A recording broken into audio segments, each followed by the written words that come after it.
Hello, welcome once again to another interesting episode of Endgame Explorers. Today, we have an interesting puzzle where black seems to have a slight advantage. Black possesses a knight, a rook, and the only queen in the game.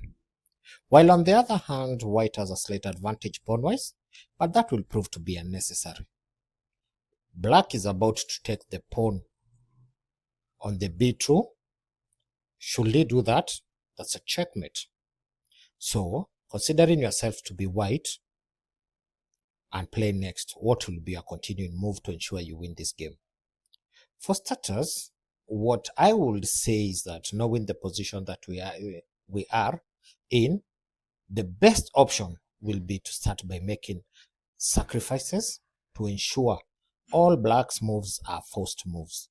That means black will never have an opportunity to play the move on b2. So for starters, we start by sacrificing the knight. Yes, we sacrifice the knight to d7, which is a check.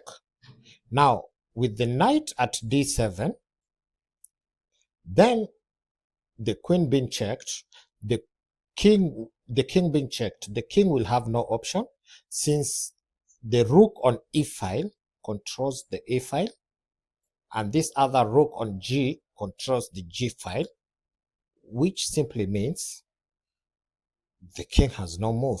So the next move for black will be to take the knight with the rook on c7. So yes, the knight will only have, the rook will have to take the knight. That's our first sacrifice. Now, since we still have to make sure black does not move to b2 as planned, we do the second sacrifice whereby our rook moves all the way down on the e file to e8. Yes, and that's another check for black. That's another check for black. With that check, black has no option but to take the white rook. So he will do that using the king. So yes, that's another sacrifice. So you remember we have already sacrificed 2 pieces in order to be able to win this game. Then our killer move is to move the rook all the way down from the g file into a checkmate position.